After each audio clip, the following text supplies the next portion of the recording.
চাকলা লোকনাথ মন্দির এটি প্রাচীন ধার্মিক স্থল, যেখানে হিন্দু যোগী বাবা লোকনাথের জন্ম হয়েছিল বাংলার 18তম শতাব্দীতে। এই মন্দিরটি কালীঘাট এবং দক্ষিণেশ্বর কালী মন্দিরের পরে পশ্চিমবঙ্গের সবচেয়ে প্রচলিত ধার্মিক স্থানের মধ্যে একটি। এবং আমরা হলাম টিওটি। আমাদের টিম আজ এই মন্দিরটি ঘুরে দেখতে চলেছে।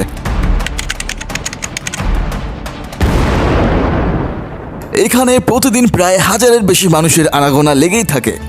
এটি এমন একটা জায়গা যেখানে আগত প্রতিটি মানুষ পুজো এবং প্রার্থনা করে তাদের মনের প্রতিটা কথা জানাতে পারে। যা কিছু মানুষের প্রার্থনা স্থল, যা কিছু মানুষের জীবনের আর্থিক ভার বহন করে, আর কিছু মানুষের আশ্রয়। মন্দিরটিকে কেন্দ্র করে চলে অনেকের অর্থ উপার্জনের একমাত্র উপায়। তাদের পুরো পরিবার নির্ভর করে থাকে এই মন্দিরটির উপর। মন্দিরটি সংলগ্ন অনেক ছোট বড় পণ্য, ফুল, মূর্তি এবং খাবারের দোকান নির্ভর করে চলে এই মন্দিরটির উপর, যা তাদের জন্য একমাত্র আশা এবং একমাত্র নির্ভর করার জায়গা।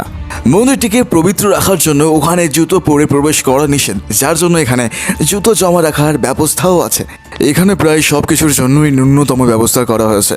জুতো সহ যাবতীয় ইকুইপমেন্ট এখানে রাখতে পারার ব্যবস্থা করা হয়, যার জন্য তারা ন্যূনতম একটা চার্জ করে। বাই দ্য ওয়ে, গরমে চোটে বোধ হয় মেয়েটির পায়ের ছাল চামড়া উঠে যেতে চলেছে। ওহো, ড্যান্সিং।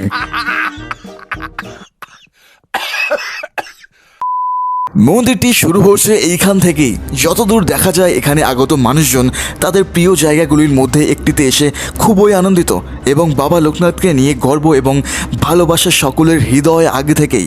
মন্দিরটি সাধারণভাবে সকাল 8টা থেকে সন্ধ্যা 8:30 পর্যন্ত খোলা থাকে। মন্দিরে পুজোর সময় দুপুর 12:30 থেকে 1:30 পর্যন্ত। তারপরেই চলে ভোগ এবং প্রসাদের ব্যবস্থা।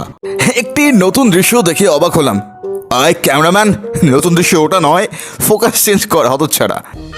একটি ছোট্ট শিশুকে বাংলার প্রচলিত স্টাইলে বিয়ের কাপড় পরিধান করিয়ে কিছু খাওয়ানো হচ্ছে। তাদের কাছ থেকে জানলাম এটা শিশুটির অন্নপ্রাশন, অর্থাৎ শিশুটিকে এই প্রথমবার অন্ন অর্থাৎ ভাত সহ শক্ত খাবার খাওয়ানো হচ্ছে। এটি হচ্ছে বাবা লোকনাথের মূর্তি, যা নির্মাণ করা হয়েছে সুন্দর পাথরের উপর খোদাই করে। এটিকে পরিষ্কার এবং পবিত্র রাখার জন্য মূর্তিকে প্রতিদিনই জল দ্বারা স্নান করানো অর্থাৎ ধোয়া হয়।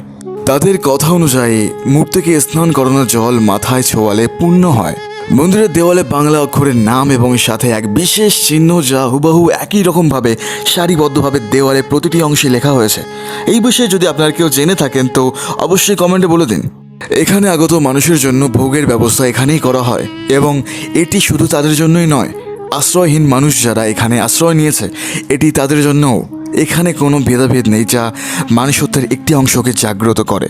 তবে আমাদের জার্নি এখানে শেষ হচ্ছে না, কারণ বাবা লোকনাথের জন্ম এখানে নয়, সেটি আরও কিছু দূর এগিয়ে এবং সেখানেও এক বিরাট মন্দির উপস্থাপন করা হয়েছিল, যা আমরা পরবর্তী ভিডিওটিতে দেখাবো। এবং সেটি দেখার জন্য কি করতে হবে নিশ্চয়ই আপনারা জানেন, আর জানলে কমেন্ট করুন এবং কাজটাও করে যাবেন অবশ্যই।